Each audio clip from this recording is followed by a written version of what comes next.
உறவுகளுக்கும் புத்தாண்டு நல்வாழ்த்துக்களை தெரிவிப்பதோடு ஊழலற்ற தூய்மையான அரசாட்சி ஊடாக அனைத்து மக்களுக்கும் சரிசமமான வாய்ப்பு வருகின்ற ஆண்டிலே இந்த புத்தாண்டிலே கிடைக்க வேண்டும் என நான் பிரார்த்தனை செய்வதோடு இந்த 26ஆம் ஆண்டிலாவது எமது அரசியல் கைதிகள் விடுதலையாக வேண்டும், காணாமல் போன மக்களின் தீர்வு கிடைக்க வேண்டும். 2025ஆம் ஆண்டு இறுதி பகுதியிலே நமக்கு நடந்த இந்த பேரழிவு நாடு முழுவதையும் அவலத்தில் உள்ளாக்கியுள்ளது.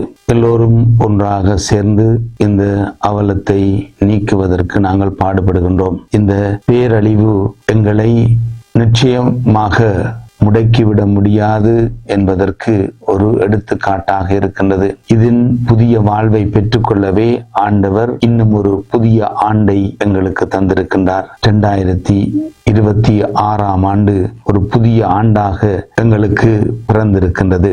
இந்த சூழ்நிலையிலே வேதனை நடுவிலும் ஆண்டவர் நம்மை கைவிடவில்லை என்பதை இந்த ஆண்டு உறுதிப்படுத்துகின்றது. இந்த விசுவாச உண்மையோடு உங்கள் ஒவ்வொருவருக்கும் இந்த புதிய புத்தாண்டு ஆசிரியர்களை கூறி நிற்பதிலே மகிழ்ச்சி அடைகின்றேன். பிறந்திருக்கின்ற இந்த புதிய ஆண்டு எங்களுடைய மக்களை நல்ல முறையிலே அரசியல் ரீதியாகவும் பொருளாதார ரீதியாகவும் இயற்கை அனர்த்தங்கள் இல்லாத ஒரு ஆண்டாக மக்கள் சந்தோஷமாக வாழக்கூடிய ஒரு ஆண்டாக அமைய வேண்டும் என்று நான் பிரார்த்திக்கின்றேன்.